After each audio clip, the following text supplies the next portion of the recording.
Inihayag ni Pangulong Noynoy Aquino ang mga bagay na nagpapasaya sa kanya.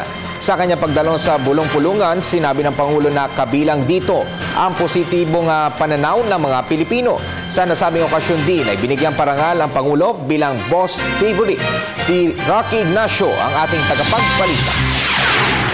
Ang positibong pananaw sa buhay ng mga Pilipino ang isa sa mga nagpapasaya kay Pangulo Aquino sa ilalim ng kanyang pamunuan. Sa taunang Open Forum ng bulong-pulungan, sinabi ng Pangulo na ang patuloy na paglago ng ekonomiya at pagtamo ng credit rating upgrades ang bunga ng pagsisikap ng administrasyon na mapabuti ang kalagayan ng maraming Pilipino. When you see the renewed optimism and the attitude that is different in our people, where it seems nothing is impossible, that I think brings out the greatest elation. From the time we stepped into office where there was massive cynicism, where the primary goal was how to leave the Philippines, to now Sandy was just talking about the young coming back home.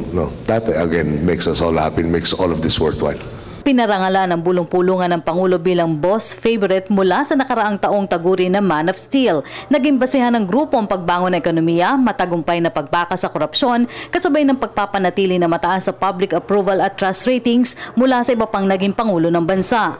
And we hope that you will enjoy this small gathering. Well, it has become bigger every year because, Mr. President, when they find out that you are our guest of honor and speaker, everybody wants to break bread here.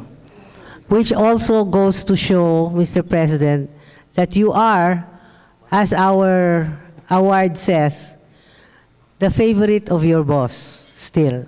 Paliwanag ng Pangulo ang tuwid na pamamahala ang nagbigay daan sa pagtamo ng makatotohanang kaunlaran.